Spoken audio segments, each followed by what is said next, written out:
Something is hiding in the bushes. You can hear it rustling, you can hear it breathing, and you can even hear it moving. But it sounds unnatural, far too large to be any of the local fauna. But what is it? And are you going to chance your life to encounter it? Welcome back to the swamp, my friends, and welcome if you're new. Today I'm going to be sharing some creepy and allegedly true deep woods horror stories sent in by viewers just like you. If you have a story that you would like to share in a future episode, whether it's an encounter in the deep woods or something different, please be sure to submit your story at swampdweller.net or the email you can find in the description down below. I would be honored to share your story with everyone here in the swamp. Now, without further ado, be sure to hit that like button, subscribe if you're new, and get ready for these creepy and allegedly true deep woods horror stories that'll freak you out tonight. Don't you just hate when you're just trying to mind your business, maybe browse the internet for some shopping, and suddenly all these pop-ups come up and you have all these viruses coming out of nowhere? I know most of you are probably thinking, why don't you just use incognito mode? Well, let me tell you something. Incognito mode does not hide your activity. It doesn't matter what mode you use or how many times you clear your browsing history, your internet service provider can still see every single website you've ever visited. That's why, even when I'm at home, I never go online without using ExpressVPN. It doesn't matter who your ISP is. In the US, they can legally sell your information to ad companies. ExpressVPN is an app that reroutes your internet connection through their secure servers so your ISP can no longer see the sites you visit. ExpressVPN also keeps all of your information secure by encrypting 100% of your data with the most powerful encryption available. Most of the time, I don't even realize I have ExpressVPN on. Honestly, it just runs seamlessly in the background and is so easy to use. All you have to do is tap one button and you're protected. ExpressVPN is available on all of your devices, phones, computers, even your smart TV. So there's no excuse for you to not be using it. Protect your online activity today with the VPN rated #1 by Business Insider. Visit my exclusive link, expressvpn.com/swamped, and get an extra 3 months free on your 1-year package. That's expressvpn.com/swamped. expressvpn.com/swamped to learn more.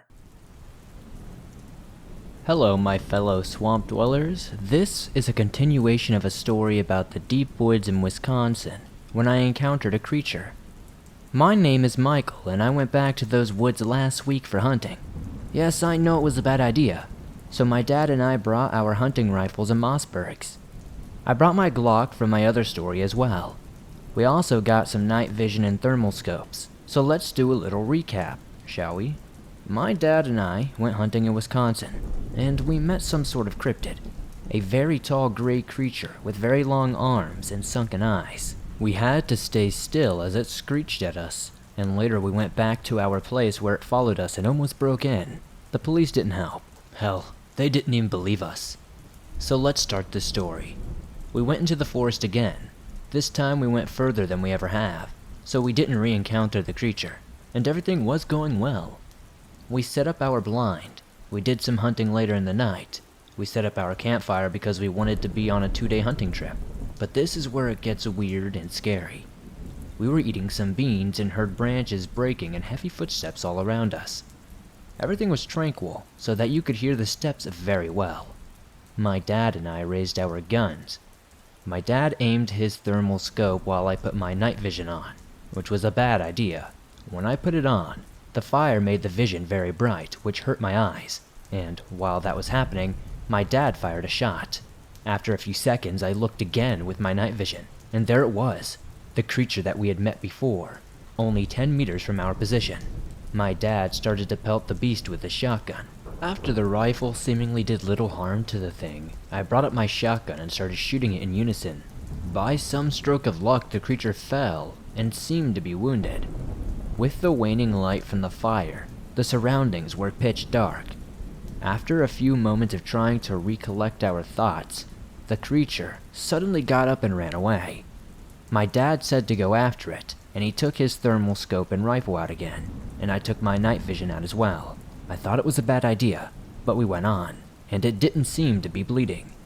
There were no blood trails on the ground that I could discern. The creature was fast, and we soon lost it through the brush. My dad said to pack up our things, but I thought that was a terrible idea because it could ambush us, and we were far away from home. so we decided to try to hold out in our tents and be ready for it to attack. Luckily, nothing happened until around 3:15 a.m. when we heard footsteps, and we were careful to spot them. My dad had his thermal gear ready. He spotted the creature, but it didn't seem to notice or look at us. It was just walking around looking for something, and we attempted to stay as quiet as we could. After what seemed like hours, but was likely only just a few minutes, it ran away. We waited until sunrise when we got home, and we were cautious because we did not want to see it again. When we went home, we were exhausted, and this is where our story ends. My dad and I won't be going into those woods ever again. We might get some cryptid hunters to go into the woods to try to kill it. Maybe that's too far into the future.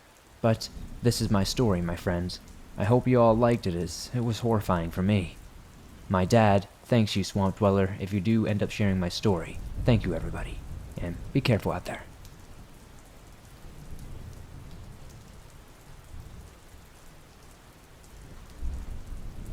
Hey, Swamp Dweller. My name is Heath, and I'm 26 years old. I've been watching your channel for almost a year now, but this is my first time writing in. I've never believed in the paranormal, but my passion for scary stories is second only to my love for nature. In a lifetime of camping and hiking, I've had more close calls than I can count, but none that would be mistaken for supernatural. Then there's what happened to me on my trip to Brazil. I'm not sure what this story classifies as, but it was one of the scariest experiences of my life. Other than that, I'll let you be the judge. Recovering from that trip has been difficult, so my therapist recommended writing it down. It didn't help, but it won't be wasted effort if you can find use for it. I've always loved the outdoors. Every birthday and Christmas of my childhood revolved around camping. By age 18, I had hiked trails in 14 states and 3 countries. My bucket list grew daily, but the Amazon rainforest was uncontested at the top. I thought my parents would plan the trip as a graduation present, but they felt the whole journey was too dangerous. Instead, they sent me to the Galloway Forest in Scotland. Don't get me wrong, it was quickly one of the most beautiful places I've ever seen, but my heart was set elsewhere. The next several years of college and starting my career passed by in a blur, but I could finally afford my ultimate 3-week adventure. Once in Brazil, it took a few days for guides to lead me to my cabin, but I don't mind. It was deep in the forest, and walking through the Amazon was like walking through a movie scene. When we finally arrived, I was pleased to see several marked trails surrounding the area. The guides were anxious to be on their way and didn't say much aside from a promise to return at the agreed time. If there was an emergency, my only way of contacting the outside world was through an old CB radio. I was pleased with the cabin. It was cozy and everything I could need. It included a minor, hand-drawn map of the area. The first 3 days were everything I dreamt of and more. Following the shorter paths, I photographed countless plants and insects, though the animals were shy. On the 4th day, when I was more comfortable with the area, I decided to walk one of the longer trails. Soon I was fully engrossed with beautiful sights. Every way I turned was something else I had never seen. It's tragic how many of those exotic wonders are threatened with extinction. I can't be sure how far or long I traveled, but the path slowly became narrower until ending altogether. It was quickly apparent there were no trail markers in sight, and my heart dropped to my stomach like a lead weight. It didn't seem like I could have gone that far. I should have been able to turn around and find the path easily. Roughly 10 yards back, the thin trail split. I looked at the area from every angle, but it was all the same. I'll never start a hike without a map and compass again. It doesn't matter where I'm at. Relying on marked trails is not enough. Not only would I have remembered the map was on the kitchen table, but I would have also seen the directions were reversed the moment I stepped on the path. The trail led north, but I assumed it was south because I remembered the drawing. The cabin stood in the center, and the tracks were numbered. I took number 5, which led from the front door down towards the bottom of the paper. It would have been straightforward to check if I hadn't let excitement compromise safety. I realized it probably wouldn't have happened if I brought someone else, but I'm glad I didn't. If another person had been there and it still happened, I'd never forgive myself. Period. Thankfully, I did have my compass. But because of my assumptions regarding the directions, I mistakenly followed the compass north. The thought that it could be reversed never crossed my mind. At this point, I mostly was upset with wasting a day, but I wasn't necessarily afraid. There was no reason to think I would be out here after dark. It took several hours of marching through dense jungle before I could begin to accept the plan for the reality of being lost. The light was fading fast as the sun disappeared behind the vast green canopy. There wasn't much time to prepare, but I cleared a space next to a large tree and sat. Even my flashlight was in the cabin. All I had were my camera and cell phone. Since there was no service, I decided to save the phone for an emergency. The camera was not much, but when sitting in total darkness, any slight glow is a comfort. I never intended to sleep, but the mosquitoes wouldn't have allowed it. Those bastards were enough to drive anyone insane. They even bit my eyelids. That part was especially miserable. As badly as I wanted to scream, I kept quiet and alert.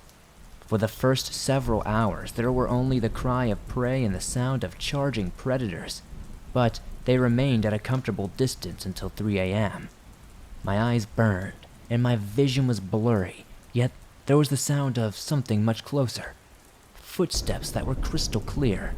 They were the light, stealthy steps of something dangerous, and a chill raced down my spine. The mystery creature was coming closer, and my only weapon was a pocket knife. I acted more on instinct than a decision. Without realizing what I had planned to do, I leapt to my feet and charged toward the sound, screaming like a madman. Several animals, not just one, scattered in different directions. They had been closer than I even suspected by moving just as they prepared to pounce, adding an extra element of surprise that probably saved my life. Whatever they were, they didn't come back for more. Now, wide awake, I waited on my feet for the last hour of the night. I resumed walking with the first gray light of dawn and ate a power bar. There were 2 more and another bottle of water, but I still believed the cabin was nearby. I wasn't concerned with rationing my supplies just yet. 2 hours later, when I still had not seen anything familiar, my brain began to entertain the notion of being lost. I was out of excuses for why it was taking so long. Part of me didn't want to admit I made such a rookie mistake. This was not like wandering off in a forest back home. The Amazon is over 2 million square miles and filled with deadly creatures. It's not a matter of avoiding a few predators. Even plants and insects can kill you. Once I could finally accept my situation, I stopped thinking. Had I stayed put when I initially got lost on the trail, like every child is taught, I could have made a shelter and waited to be found when I failed to check in on the radio. Instead, I fell victim to my ego and had now no idea how far away or in what direction the cabin was. I had to keep moving, but couldn't decide where. Did I keep heading north, retrace my steps south? I could split the difference and try east, towards the village I'd visited. It was way too far to walk though, but the idea of moving towards something seemed comforting. As I contemplated these choices, I sat to inventory my supplies. The temperature was in the 90s, and what little I had to drink was immediately lost through sweat. My last bottle of water would barely get me through the day. While trying to estimate how long it would be before a search began, there was a sudden, excruciating pain in my hip. I tried to imagine what being shot felt like, and this is probably it. Jumping up, my hand went to the spot instinctively, and something was latched on. The pain was unlike anything I had ever experienced. I genuinely feared losing consciousness before getting it off me. Once it was dead, I carefully pulled it off slowly, so the stinger wasn't left behind. It had crawled into the one place my shirt came untucked. Due to the extreme pain, I expected it was a spider or a hornet. Instead, it was a bullet ant. Locals warned me about them, but I thought they were just having fun with me. They said they have the most painful sting in the world, and I can believe that now. The resulting fire in my hip began spreading in every direction, and soon a numbing sensation followed behind it. The bite was already swollen, and my skin was growing redder by the second. As my muscles began to spasm, I became convinced it was an allergic reaction. I had nothing that could help me if it was, and I started digging through my bag out of sheer desperation. That's when I heard the moan for the first time. It was only once, low and full of despair. but it froze me in place. I took a slow look in each direction and saw nothing, and another wave of pain racked my body, and I fell flat. As the world faded away, I honestly thought I was dying. Thankfully, I was only unconscious for a few minutes, but I woke up to yet another peak of agony. The worst part, there was no chance to acclimate to pain because it would just fade enough to let you breathe. Then wham, back with a vengeance. It's impossible to describe the hopelessness I felt in that moment. I had to keep moving, even if it was at a crawl. Most of the day was passed in a delirious spurt of semi-consciousness, but I was forced to stop early anyway. There would have been hours of light left, but a tropical storm blew in from nowhere. One night the weather was fine, the next it was pouring rain and the wind was blowing too hard to face. I could barely see a foot ahead of me, but there was no choice but to stop until it passed. Shelter options were non-existent, but I sat against a giant tree and dug a nook into its base. It helped with the wind, but soon filled with water, and it made it too cold and unbearable. I reached a point where I couldn't tell if my body was convulsing from the temperature drop or the ant bite. Every part of me ached terribly. The entirety of my lower back and one ass cheek were in utter agony. Yet all I could do was lie there, waiting. I'm not ashamed to say I cried like a girl. There are not many other people who wouldn't. Just when I thought I couldn't feel any worse, lightning struck a tree only 20 yards away, and it fell directly over me. If the thick branches hadn't caught the tree, I would have died right then and there. But that part wasn't so bad. The fallen giant provided shelter from the rain and allowed me to look around. That's when I saw a thin, hooded figure in the distance. My heart skipped at least 3 beats while I experienced a short-lived burst of euphoric relief. Then I realized it simply wasn't possible. Even if I sat 10 feet from a village, there was no chance of someone standing out in that storm. As the crushing disappointment washed away any residual feelings of joy, another bright flash lit the area. I expected to see the tree or shrub I had confused for a person, but instead I now saw the frighteningly clear image of a skinny, hooded figure with its back to me. Seconds later, a bolt of lightning followed, and despite heavy winds, not even the figure's robe flapped in the breeze. Its lack of movement unnerved me the most. At some point, I began holding my breath between flashes. With each one, I expected to see the shape for what it was. But they only revealed the same horrible image until the final, most extended flash of the light. For several seconds, the forest was bright as day, and the figure was now facing me. Inside, his hood was pitch black except for 2 bright white eyes shining out of the darkness. They stared at me and made my insides feel colder than my wet skin.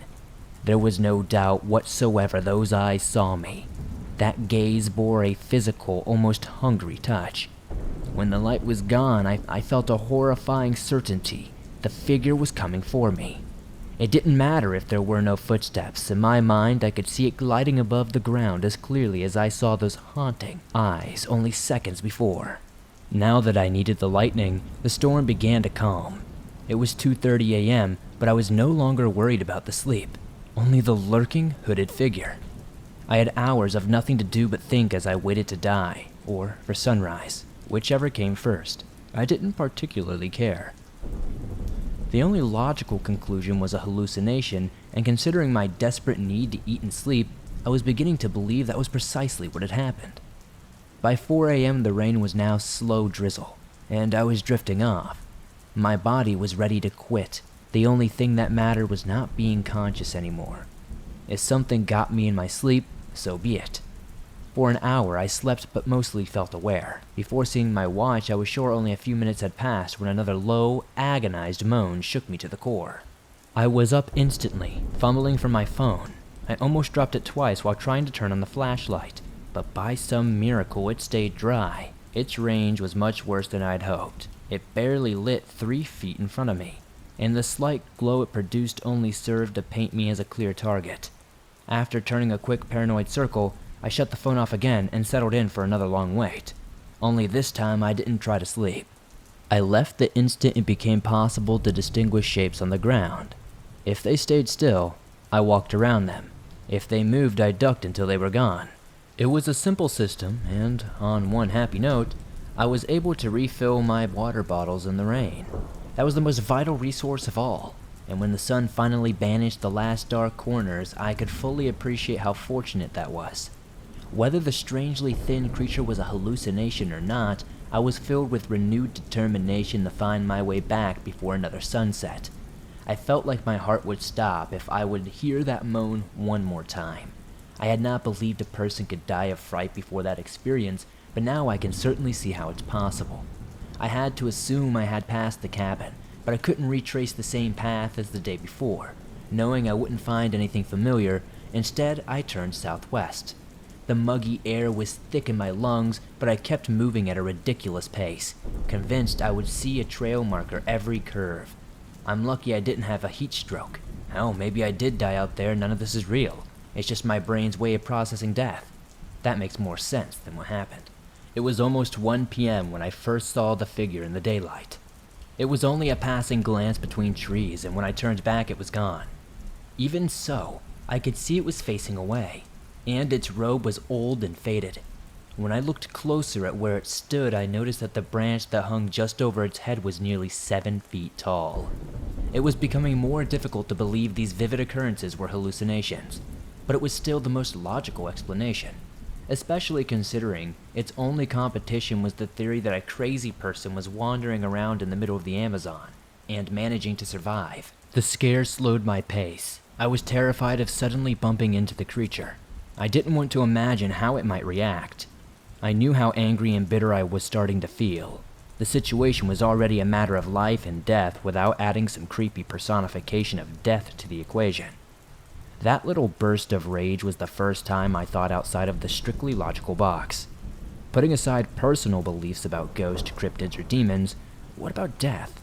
Every culture has some grim reaper, a way of giving death a face, an identity. Death is the primary universal constant, which is born, must always die. It's an inescapable, unwavering fact of our world. So it is unthinkable to believe our minds might give death a simple form when our time is near, stalking closer and closer until his hands are finally at our throat. All these thoughts made perfect sense in the moment. I felt like a brilliant philosopher in my delirious state. Another painful hunger cramp gripped my stomach, and a low, despairing moan blew in the wind, as if answering my question. I turned in quick circles to catch sight of the Reaper, but I couldn't find him. And now, I know it sounds crazy, but it didn't feel crazy at the moment. I felt, or I should say it felt, like the most obvious thing in the world. Like it could never have been any other way. My mind delved down a rabbit hole of insane ramblings I hope never to repeat. And suddenly, another 2 hours were gone. My chest went tight with panic, and my already weak legs trembled so badly that I fell to my knees. In a burst of anger, I began hitting the ground and screaming nonsense into the vast jungle, but I instantly froze at the sound of a low, careful movement behind me. First, I only looked up, straight ahead. I hadn't been ready to turn, but I almost lost control of my bladder when I saw the Reaper standing less than 50 yards away, white glowing eyes staring at me from the otherwise black void inside of his hood. I wanted to scream, but my voice was gone. It was only a second before I heard the slow, steady movement again and realized it wasn't footsteps. It was slithering. I turned just enough to confirm there was a snake behind me. Considering it lived in the Amazon, I didn't need to see it clearly to know it was probably deadly. I had to act immediately. It was already much too close and coming closer, but any sudden movement would cause it to strike most likely. I couldn't see how long it was or where its head might be, only the body was moving. When I turned back to the Reaper, he was coming closer, and his gaze nauseated me. I threw my body into a desperate roll to escape those horrifying eyes and was sent rolling painfully across the lumpy, root-infested floor, away from the snake and death. After several feet, I hit a tree and came to a forced stop, where I struggled back to my feet. The Reaper was gone again and the python wasn't hard to spot. I had only seen a small portion of the tail. It had been positioning itself to wrap around me, but I rolled the right way. I didn't care about putting distance between myself and that spot. I walked as fast as I could without thinking of the compass. Something had jabbed into my ant bite when I was down. A fresh wave of pain radiated through my body. The adrenaline was the only thing keeping me going. I had no chance of surviving another night. My last few hours had to be all or nothing. An hour later, the temperature began to drop, and I knew the light would start to fade at any moment. The Reaper's moans began anew, and I soon caught glimpses of him between the trees. It started as once every mile or so, but when it increased to 5 or 6 times in the same distance, I started seeing those damn white-hot eyes again. Then the evening shadows stretched long as the light finally began to fade, and I knew the end was near. I could feel it as much as I felt that penetrating gaze burn into my soul. I didn't even realize I was walking through a river until the water rushed over my boot tops. The shock of the cold cleared my foggy mind for just a brief instant, and I understood precisely what my discovery meant. If I followed the river, it would give me a real chance at survival. My last thought before collapsing, my legs refusing to go any further, I wept even harder at that. It felt like the forces of the universe were conspiring against me. My vision was blurring as I lay half in the water, half on the muddy bank. But the one thing I could see was a dark hooded figure approaching. I thought I heard another moan in the last seconds of consciousness, but it was louder, more like a roar. When I woke up, I was in a Brazilian hospital, and it was 3 days later. I've been on the long road of recovery ever since, and the doctor's official explanation is that I saw the man who rescued me just before losing consciousness. Of course, the roar was the sound of his boat engine, and I don't mind that theory in the least. I much prefer it to my version. In the doctor's story, I'll never have to see those God-forsaken eyes again. I only hope to never set foot on that soil again. The Amazon rainforest is terrifying, so please feel free to believe any version, or create your own. But remember, cherish the good times, always.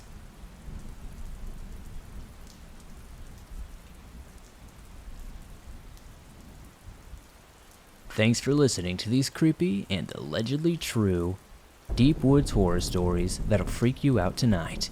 Now, there's nothing like getting lost in the woods. It's downright terrifying and can be your last mistake. If you enjoyed these stories, please be sure to hit that like button as it helps me out a ton. The more likes this episode gets, the more YouTube promotes it in the algorithm, and that helps the swamp grow its ever-expanding waters. If you're new, why not subscribe and turn on notifications to never miss another episode, as I upload them nearly every single day, on all things natural and supernatural. If you're on the go, but don't have YouTube Premium, but still want to listen to your favorite Swamp Dweller scary stories, be sure to download them for free from Apple Podcast and Spotify. And don't forget to give us a 5-star rating on both of those platforms, as it really truly helps me grow on those platforms as well. As always, if you have a story that you would like to share in a future episode, be sure to submit your story at swampdweller.net or the email you can find in the description down below. I would love to share your story with everyone here in the swamp. It's stories like yours that help keep this show going on a daily basis. I'd love to know in the comments down below what story was your favorite tonight. If you'd like to support the swamp outside of all that, maybe check out the merch store. We've got t-shirts, hoodies, hats, and more. I'd love to see you guys wearing some cool swamp threads. Don't forget to join me over on Discord, Twitter, Facebook, and Instagram, and I'll see you all soon with another creepy episode.